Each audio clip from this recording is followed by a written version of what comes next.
With the arrival of Black Ops Zombies came several layers, the first one being Keynote or Toten, the second one being 5, and the third hidden one being Dead Ops Arcade, a game mode that deviated from the traditional Zombies experience. Dead Ops Arcade isn't available right away, you have to type in one of 2 cheat codes in the computer within the main menu to unlock it. So naturally, it wasn't played as much. And on top of that, it was unfamiliar and pretty challenging if we're being honest with ourselves. Unlike regular Zombies, Dead Ops Arcade took a third-person perspective with an overhead view of the entire map. Firing your weapons, collecting resources, and general movement were all reduced to your joysticks, with an occasional bumper or trigger tap. The new perspective and button layout alone would make this experience drastically different from the traditional one. But these gameplay alterations wouldn't be the only ones. Dead Ops Arcade was really an entirely new experience. Yes, it was a new game mode with new controls and a new perspective, but there were also different goals and a different story to be told. Dead Ops Arcade is one of several Zombies game modes. For example, there's Turned and Grief within BO2, and in BO4 there's Gauntlet and Rush. But Dead Ops Arcade was the first and the most unique, and so we're going to be analyzing it, what it did right, what it did wrong, and really just appreciating it. Admittedly, I don't play it a ton, but I think it's painfully underrated, and I'm sure a lot of you guys feel the same way, so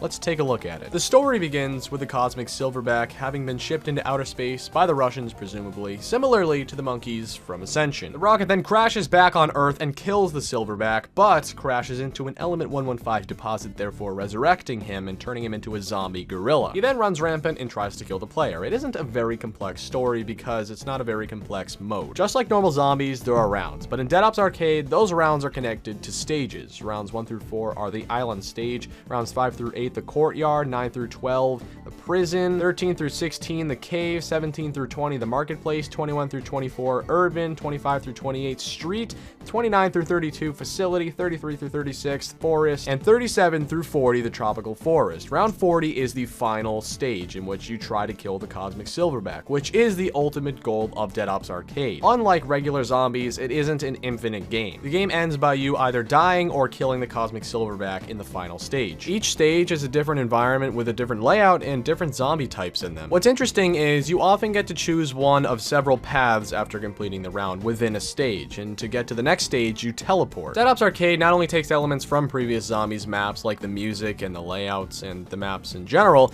but also from the campaign and multiplayer. Each stage is unique in its own respect and offers a different set of challenges with a different set of zombies you have to try to kill, with some bonus stages sprinkled in as well, some of which reward you with tons of loot and some of them offer a new challenge. And while completing these levels and moving from place to place, the Cosmic Silverback will often pop in. You have the opportunity to damage him and vice versa. Along with trying to kill the zombies and the Cosmic Silverback, another point of interest is to collect points, collect the loot that drops after completing a round and within the round. And amongst these points are multipliers, so your score increases rapidly with these multipliers, which means on co-op, another objective amongst killing the zombies and the Cosmic Silverback is to get the most amount of points and come in first place. So on co-op, not only are you teaming up to kill everything, but you're also working against each other to get the most amount of points, which is a very interesting twist. Rush and Black Ops 4 Zombies would take inspiration from this years later. Dead Ops Arcade has more variety than any single Zombies map in history. It has multiple objectives, multiple atmospheres, multiple types of zombies, and has tons of different weapon variety. Now, the player spawns in by default with an M60 with unlimited ammo, but as the rounds become progressively more difficult, guns like the Death Machine, RPG, Ray Gun, Spaz 12, China Leg, and Flamethrower, all in the form of drops,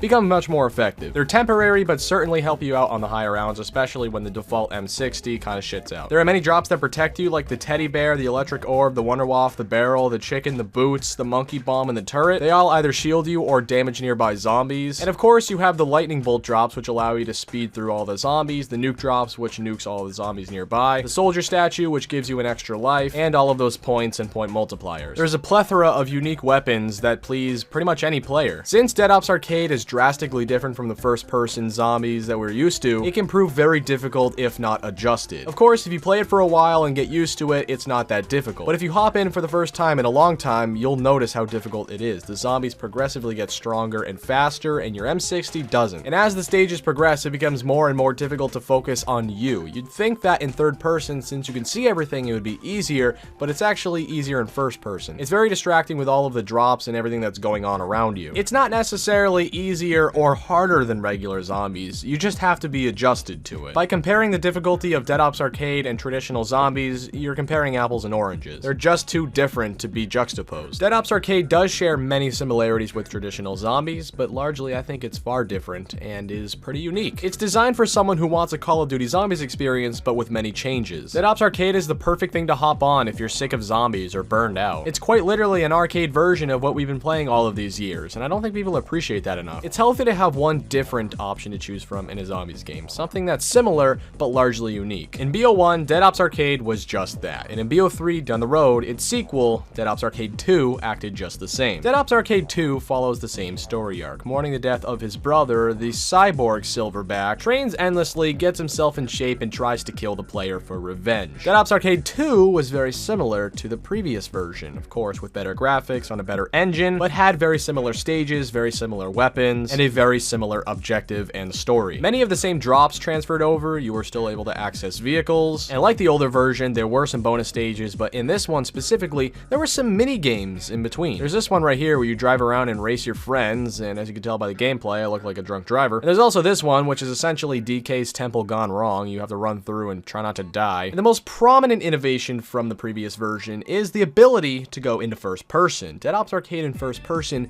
is interesting to say the least. Dead Ops Arcade 2 did everything that the original version did great and then added on some more, which was very good. It kept the original concept, continued the story, and made some minor changes that overall didn't totally change the gameplay. It was a very good sequel in my opinion, and I'd be interested to see if they decided to do it again with a future title. Describing Dead Ops Arcade doesn't take very long, hence why this video isn't very long. The story doesn't take itself too seriously, it's very simple, straightforward, and silly, which is a breath of fresh air in a very serious zombie storyline. Dead Ops Arcade and Dead Ops Arcade 2 offer a quick escape, something that's different from the traditional zombies. It's fast-paced, action-packed, and very competitive with friends. It gives you a different perspective as to how zombies could look in an arcade format. Its laid-back nature draws people in and gives them a very fun experience. It suits just about any type of player. It has its challenging moments and it has its easier moments. In terms of difficulty, I don't think it's comparable to regular zombies. Again, it's really all about adjustment and how adjusted you are to it, because obviously if you haven't played it for years and you hop on, it's the most difficult thing ever. My point is, this gameplay isn't exclusive to one group of people. Anyone can hop on and enjoy it, especially since there is so much variety in both versions. You have references to tons of different zombies maps, multiplayer maps, the campaign. There's tons of different weapons that range from World at War to BO3. There's different soundtracks, different environments, and different vibes all around. And having so many different objectives opens up the door for even more players. Some people might want to hop on and just get the most amount of points and come in first place. Some people just want to hop on and kill the Cosmic Silverback. Some people just hop on and don't even care what they do. Of course, there are people out there that don't like the third person aspect. Some people don't like how many things are going on and how difficult it is to focus on yourself specifically. Some people just don't enjoy Dead Ops Arcade, which is totally understandable. If I'm being honest, if Dead Ops Arcade was its own game, I'm not sure how many people would even buy it. I think more people would be willing to buy a classic zombies game with a small taste of Dead Ops Arcade in it. I think the reason why people don't like Dead Ops Arcade is because they look at traditional zombies, they see how great it is, and then they look at this and think, well, this just kind of sucks in contrast. But I think they're too different to even compare. I think it's totally unfair to juxtapose the two. Dead Ops Arcade is great in its own respect. Again, it's just a quick escape from boredom. It's a fun and silly game mode. You're not supposed to dig too deep, otherwise you're not going to find anything, and then you're going to feel upset. If you were bored of playing Kino and 5, you would just say, fuck it, and play Dead Ops Arcade. That's essentially what it's all about. I, for one, have tons of nostalgia for DOA. My friends and I would just hop on and play all night, and it was never taken too seriously. And I'm sure some of you guys disagree, but I'm sure a lot of you guys do agree. So let me know what you think of Dead Ops Arcade down below in the comments section, and make sure to leave a like if you enjoyed this video, and be prepared for the next episode next Sunday. It is going to be Ascension. Hit the sub button down below so you don't miss that. Go follow me on Twitter. The link is in the description, along with all of my other socials. Guys, I hope you have a terrific day, and I hope to see you in the next video. Peace the fuck out.